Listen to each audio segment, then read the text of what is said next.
Danes je svetovni dan brezdomcev. Ker število brezdomcev v Sloveniji raste, ima letošnji svetovni dan slogan Lahko se zgodi tudi tebi. V Murski Soboti društvo Mozaik izvaja socialno-varstveni program Zavetišče za brezdomne osebe. Kakšno je stanje na tem področju, pa nam bo v nadaljevanju povedala strokovna vodja zavetišča Murska Sobota, Polonca Felicijan. Lepo pozdravljeni. Pozdravljeni. Tako kot sem dejala, lahko se zgodi tudi tebi, slogan letošnjega svetovnega dne. Kaj pravite vi?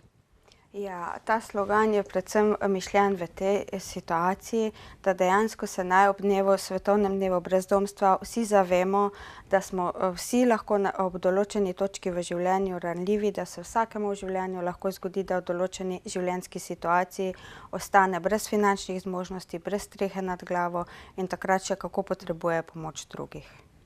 No, kot sem dejala na začetku, kakšno je dejansko stanje v Prekmurju, v Murski Soboti, nam lahko poveste vi iz prve roke, kdo je lahko vključen v zavetišče, koliko ljudi lahko sprejmete? V naše zavetišče za brezdomne osebe lahko sprejmemo 15 uporabnikov, od tega imamo 4 ležišča za ženske uporabnice, ostali so pa za moške uporabnice. Imamo tudi eno interventno sobo, kamor lahko sprejmemo 24 ur na dan, kolikor je postelja prosta. Dejansko pa lahko k nam pride vsak polnoleten človek, ki ostane brez namestitve. In kaj opažate v naši pokrajini? Kakšno je stanje? Se število brezdomnih oseb z leta v leto veča ali ne? Glede, vsekakor se pojavljajo ljudje, ki ostanejo brez doma, so se in se še tudi v današnji situaciji z slabšanjem socialnih razmer, še posebej v Pomurju, ker je pač premalo zaposlitev.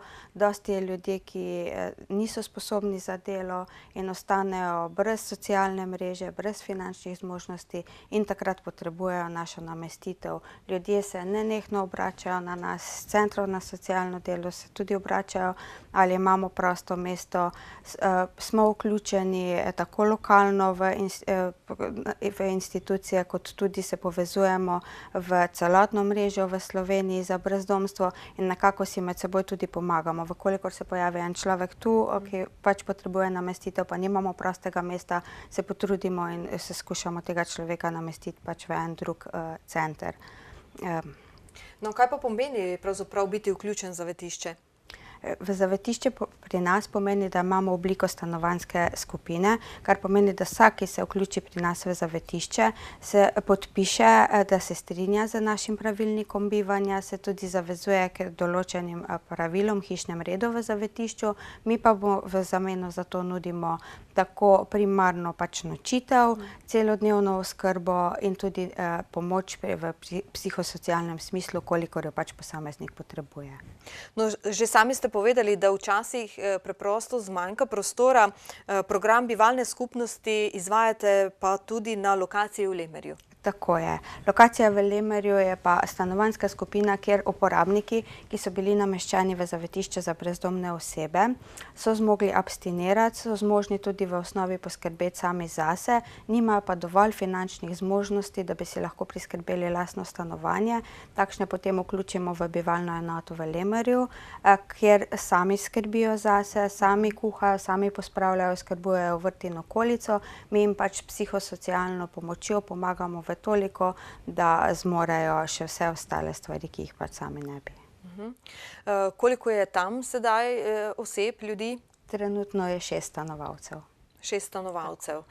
Sicer pa imate velike načrte oziroma cilje za to bivalno enoto. Tako je. Mi smo v letošnjem letu poskrbeli za notranjo obnovo prostorov, mi smo materialno poskrbeli za barve, sami uporabniki so pa vse stvari prepleskali in obnovili, vendar tekom teh del smo ugotovili, da je dejansko celotna stavba potrebna tudi večje obnove, navzven jo je potrebno prenoviti in zato smo se odločili, da bomo pač prijavljali na FIHO za fondacijo, da bi pridobili materialna sredstva za obnovo.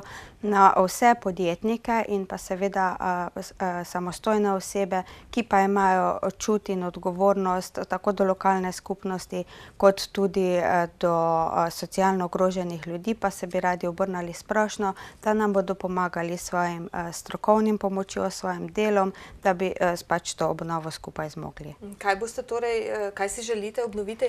Obnovili bi pa radi pročelje hiše, fasado, temelje bi prenovili in pa seveda streho bi predelali. No, sami ste povedali, da se obračate dejansko tudi na podjetnike, tudi na ljudi. Veliko dela bodo verjetno postorili sami stanovalci. Seveda, stanovalci bodo pomagali svojim delovnim vložkom, rabimo pa pravim to strokovno vodenje, da bi pač delo uspelo. Sicer pa morda kako se financirate? Financirani smo strani ministrstva, ki financirajo zaposlene, strani samih uporabnikov, ki plačajo za bivanje, celotna oskrba bivanja mesečno stane v zavetišču 250 evrov. Se pravi, tole je v Murski Soboti? Tako, v Murski Soboti. 100 evrov sami uporabniki plačajo, tisti, ki pač prejemajo denarno socialno pomoč. Za 150 evrov poprosimo lokalne občine, da pač pristojne za vsakega občana, da sofinancirajo občana. Hkrati se pa tudi prijavljamo na različne razpise, ki jih objavljajo občine ali pa druge organizacije, da pač pridobivamo sredstva za projekt. Isto je tudi v Lemerju? Lemerje spada v bistvu pod enoto zavetišča, tako da se financirani iz istega. Hvala lepa, upamo, da se bo vse dobro izšlo in hvala za obisk. Hvala tudi vam za povabilo.